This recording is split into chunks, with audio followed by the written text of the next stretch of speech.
और तो मैं तो देख रहा हूं सोशल मीडिया में आपके दरबारी भी बहुत दुखी है। ये हाल है आपका।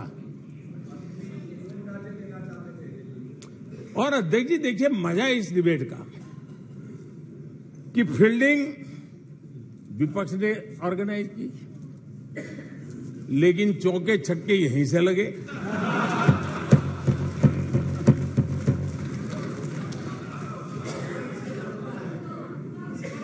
और विपक्ष नो कॉन्फिडेंस मोशन पे नो बॉल नो बॉल पर ही करता आगे चलता जा रहा है।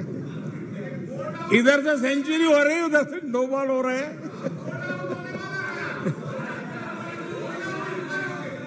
अध्यक्ष जी, मैं हमारे विपक्ष के साथियों से यही कहूंगा कि आप तैयारी करके क्यों नहीं आते जी? थोड़ी मेहनत कीजिए। और मैंने 5 साल दिया आपको मेहनत करने के लिए। 18 में कहा था कि 23 में आप आना, जरूर आना। 5 साल भी नहीं कर पाए आप। क्या हाल है आप लोगों का, क्या दारिद्र्य है।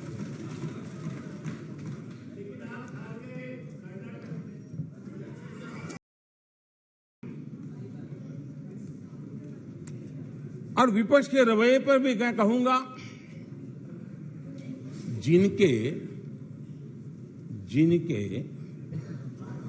खुद के बही खाते बिगड़े हुए हैं, जिनके बही खाते खुद के बिगड़े हुए हैं, वो भी हमसे हमारा हिसाब लिए फिरते हैं।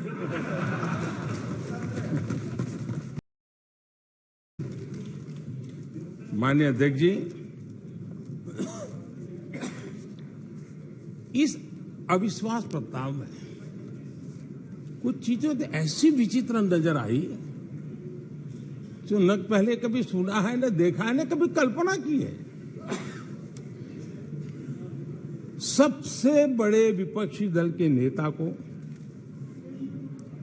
बोलने की सूची में नाम ही नहीं था।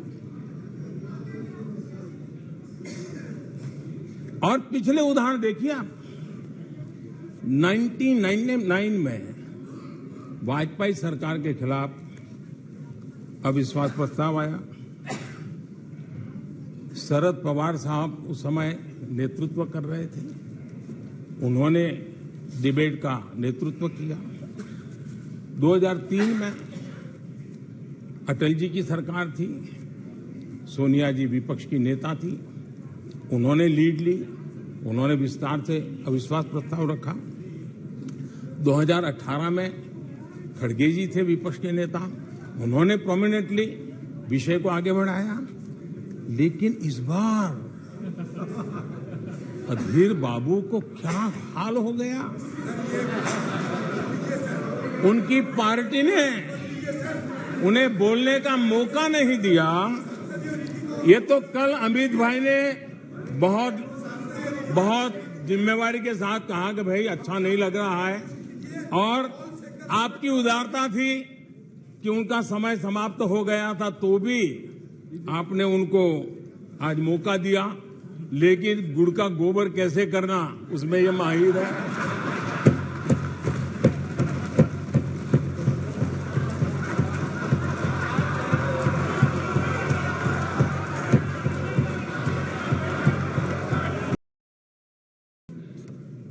और ये क्यों होता है? आज मैं सदन में कुछ सीक्रेट बताना चाहता हूं। मेरा पक्का विश्वास हो गया है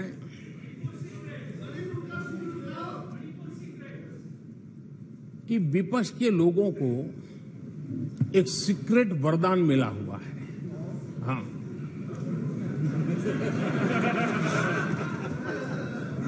सीक्रेट वरदान मिला हुआ है जी।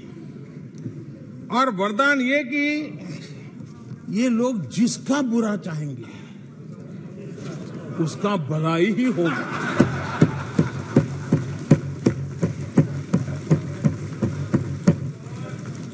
एक उदाहरण तो आप देखिए, मौजूद है। 20 साल हो गए, क्या कुछ नहीं हुआ, क्या कुछ नहीं किया गया। लेकिन भलाई होता गया। तो आपको बड़ा सीक्रेट वरदान है जी। और मैं विपक्ष के साथियों को कहना चाहता हूं, आप जिसके पीछे चल रहे हो, आप जिसके पीछे चल रहे हो, उसको तो इस देश की जबान, इस देश की संस्कार की समझ ही नहीं बची है। पीढ़ी दर पीढ़ी ये लोग लाल मिर्च और हरी मिर्च का फर्क नहीं समझ पाए।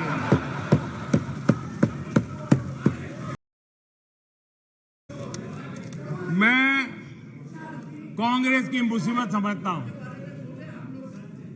बरसों से एक ही फेल्ड प्रोडक्ट, उसको बार बार लॉन्च करते हैं,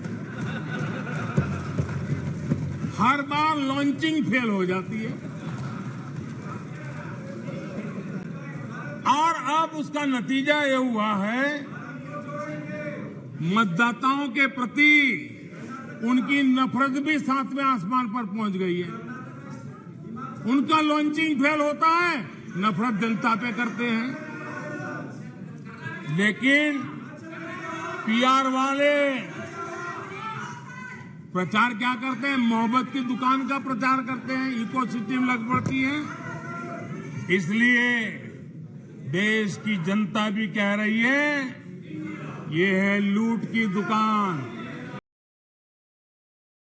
लेकिन एक बात के लिए मैं तारीफ करता हूं, सदन के नेता के नाते मैंने 2018 में उनको काम दिया था कि 2023 में आप अविश्वास प्रस्ताव लेकर, और मेरी बात मानी उन्होंने।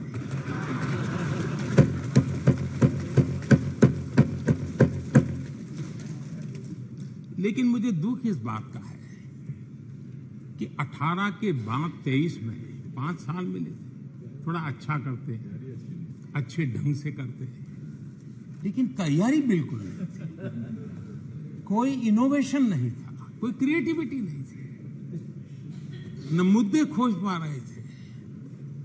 पता नहीं, ये देश को इन्होंने बहुत निराश किया है राष्ट्र। चलिए कोई बात नहीं, 2028 में हम फिर से मौका देंगे।